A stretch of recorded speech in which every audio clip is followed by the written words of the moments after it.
Evening all, welcome to the channel. I've got some sort of weird sticker on me.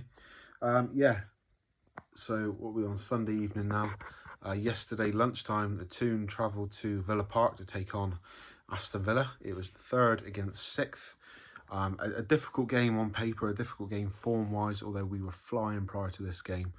Villa have crept up the table and have really snuck up into that sort of European places. Great starting 11. Let's go through it quickly. We had Nick Pope in goal.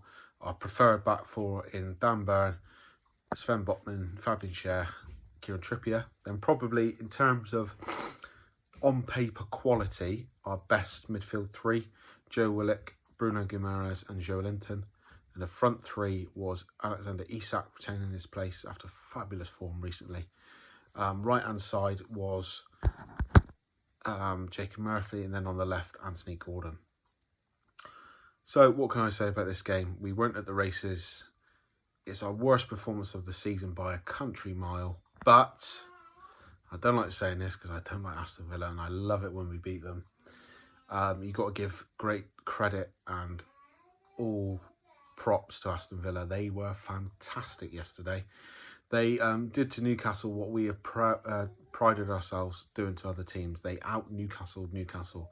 They were the first to every ball. They had the more energy. They pressed better, closed down better, had more urgency, more desire. It seemed more drive, more pace, more fitness, everything. It looked a bit of a, I want to say a tired display from Newcastle. Perhaps the 3 games in a week caught up to them, which is ironic because you had 3 games in a week. Then you had a whole week's well, not rest, but a whole week to recover and then go again. But Aston Villa were just phenomenal. You know, our midfield was overwhelmed and overrun. Our defence had a bit of a shaky day, which is uncharacteristic. Ollie Watkins made Fabian Schär and Sven Botman look pretty average yesterday. Again, that wasn't so much their poor performance. He was just exceptional. And Gareth Southgate, I believe, was there. I think I saw him on the telly. He was there yesterday watching him. Ollie Watkins was sensational. Got 2 goals. Could have had 3 or 4. Could have had 5. I think he hit the bar in the first half. He definitely hit the post 28 seconds in. And it just looked so easy for Aston Villa. You know, that they cut through our midfield. Bruno struggled to get in the game. Joe Linton didn't have his usual presence. Joe Willock, I thought, was the better of the 3. Anthony Gordon and Dan Burn looked disconnected on the left-hand side, which is natural. Anthony Gordon, he hasn't... I think that's his first start for Newcastle. I'm not sure. Regardless, the little football he's played at Newcastle so far has been down the right-hand side, not the left. You know, Dan Burn has struck up a good connection with Alan Saint-Maximin recently. Maxi gets injured.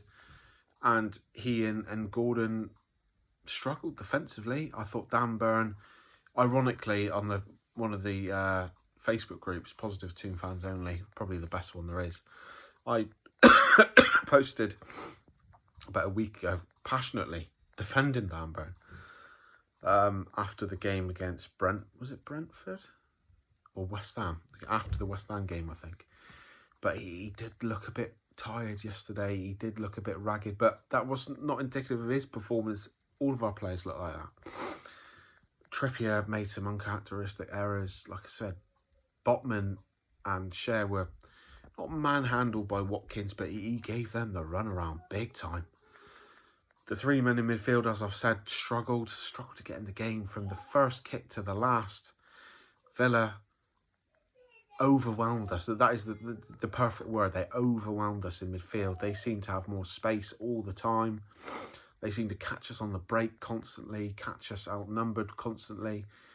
We'd have a corner and it would get cleared, and then 10 seconds later they're on the counter-attack. The forward players, you know, everyone tried yesterday, obviously. The effort was there. There was no doubt about that. No one was letting their man go and not bothering. The effort was there. The players ran themselves into the ground, but they were just second best in every department. You know, my brother is a big Liverpool fan. He came round at half-time. So, how are they getting on? It's only 1-0. I was like, yes, mate, but we've been battered. Battered from pillar to post. Substitutions. I thought Wilson looked bright when he came on. He had a decent opportunity. Isak had a couple of half chances, really. Wilson looked good when he came on. Elliot Anderson looked okay when he came on. Sean Longstaff, it was probably a game perhaps he should have started. In hindsight's 2020, but perhaps he would have brought the energy. But yeah, it was just not shocking performance. It was, again, it wasn't shocking because we weren't dreadful. Like, the passing was decent when we could pass.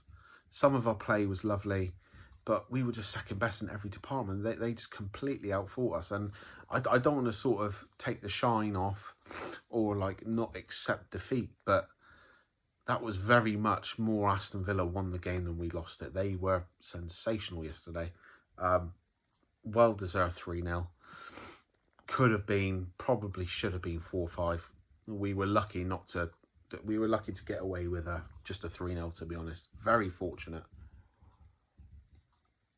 You know, just off the top of my head, they hit the woodwork twice. They had a goal disallowed. Pope pulled off a couple of stunning saves. The 3 goals, let's have a think. So the first one was a great crossing by John McGinn, swinger from the right hand side into the box.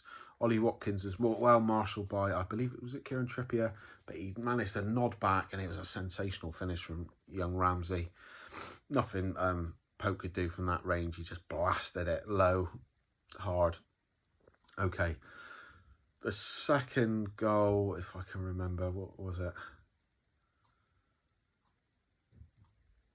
Ollie Watkins. I can't remember the second goal. All I can remember is the third goal. The ball coming in, and Dan Burns just marshalling Ollie Watkins, and he got too much time.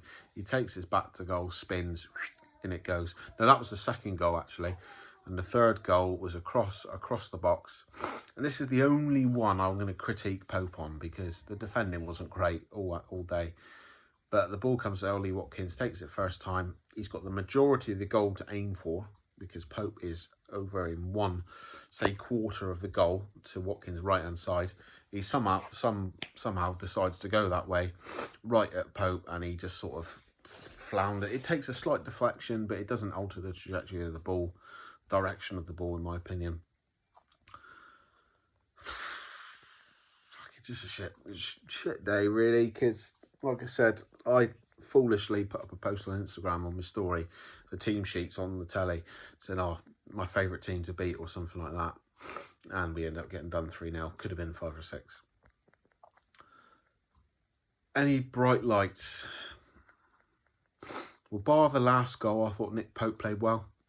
He came out a couple of times to head the ball clear, commanded his area, made some great saves to keep us in the game.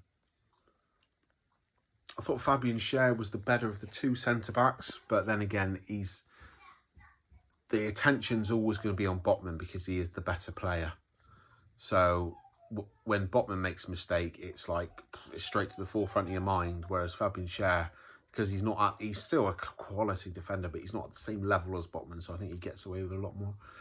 The 2 full-backs were probably the worst I've seen him this season. Bruno was quiet. Very quiet, couldn't get on the ball much. Joe Linton, the same. The pair of them had some nice little touches and play when they could get their hands on the ball, or get their foot on the ball, but that was little and often. Joe Linton didn't boss the midfield like he usually does. Joe Willett was running down blind alleys. Gordon looked a bit lost on the left-hand side, which is natural, because as I said, he's not played there for Newcastle. He's not played a lot of football for us since he signed. I would have preferred, probably in hindsight again, it might have been a better idea to stick him on the right wing, partnered with Trippier, who he's played with a bit more. Stuck Wilson up top and Isak on the left. And obviously our options are limited because Miggy was on the bench and obviously not fit to start on the left. He starts on the right anyway. And Maxi's injured. I thought Isak had some decent touches, showed quality. Had a couple of chances. What the second save He had a shot on the edge of the box, which he was trying to get to the top right-hand corner. It went a bit too central. If he'd had that chance again, I think he scores. Yeah, like I said, I don't want to criticise him too much because the effort was obviously there. And we're sticking to the mantra of we don't demand a team that wins, we demand a team that tries, and they clearly did. They were just beaten in every department by the better team on the day, which was Aston Villa. So, begrudgingly, again, well done, Aston Villa. Good to see Miggy back. He's made a speedy recovery. He looked bright when he came on. Our play did improve to a certain degree. You know, his link up with Trippier, you could see some of the patterns from particularly earlier on in the season. The first half of the season were starting to emerge. You thought, oh yeah, we're on to something here. But it wasn't enough. No one likes losing. No one likes losing. However, getting humbled. Not that Newcastle are an arrogant team. I don't think in the main we're not an arrogant fan base. But getting humbled like that every now and again is not a bad thing. Not the end of the world. I think it could be a blessing in disguise. Just check yourselves, lads. Come on, you know, there's still a lot of work to do, and I'm sure no one went onto that field in a black and white shirt thinking we're the shit here. We're going to smash these easy. There would have been confidence, well-founded confidence. You know, we feel we can win. We know what to do. We are confident. We're better than these. There's nothing wrong with that, but there would have been no arrogance. But yeah, it's just a bit of a reality check, you know. A loss every now and again doesn't hurt. Doesn't hurt. It's the next game that's the most important. If we perform like that and get dominated like that at home against Tottenham, that will be so much worse. Results have sort of gone our way this weekend. We're still in the top four. Manchester United has just turned over Nottingham Forest, so we've slipped down to fourth. I know, poor us, eh? Still in the Champions League places, but Tottenham got done at home. I think it was at Tottenham's ground. 2-1 by Brighton and Hove Albion. I'm glad we don't have to play Brighton again. So yeah, we're two teams going into this game on the weekend off a loss. It's how we respond, how we bounce back in this fixture, which will determine the severity of the Aston Villa defeat. It was a bad day at the office. Again, I've said it 4 or 5 times, hats off to Villa. They were the better team. They deserved the win. It's not like we allowed them to play. They took it from us. We didn't give them the 3 points. They wrenched it from us. So it is what it is. Every now and again, you come up against a team that are just better than you on the day, you know. Like I was saying to my brother, it's happened, Manchester United 7-0 with Liverpool. You know, Man City, it happened last season. I think they got done earlier on in the season 5-2 by Leicester. It happens to the best teams every now and again. You know, Real Madrid slip up here and there. Bayern Munich slip up here and there. You know, it happens. You know, for Christ's sake, there's no need to start crying about it or start panicking. You know, we're on a 5-game winning streak. That streak's come to an end. Luckily, Tottenham lost. We still got a game in hand in Tottenham. We can maximise the opportunity to take 3 points off them at the weekend. This weekend coming. So the positives going into the Tottenham game, I don't think there was any injuries. I don't think. Miggy obviously got 20 minutes off the bench, so he might be in contention after a good solid week of training. He might be in contention to start. Excuse me, perhaps give Jacob Murphy a bit of a break, or maybe Miggy could go on the left-hand side. I don't know. I think Dan Burn deserves a bit of a break. I don't think he was by no means a liability. The whole defence struggled. But I think he's played a lot of minutes. Matt Target came on, so that could be an indication that Target's perhaps in line to start against Tottenham. I don't think there's any massive squad rotation or anyone that was that bad they need drop in. Just the ones I've just mentioned there. Perhaps Murphy and Dan Burn deserve a bit of a rest. But Eddie will pick his best team. He will pick the side he feels will do the business against Tottenham. I'm going to sign off now because there's not much more to say. Aston Villa were fantastic. We were below par and we got punished by a very, very good team. That's the standard of the Premier League. You drop your levels just 5-10% and you can get done. And Aston Villa were firing all cylinders yesterday. And we had an engine failure. It is what it is. Move on to Tottenham next. This is the way. Right, thanks for watching. Please like, comment, subscribe, all that good stuff. And catch you next week. Cheers.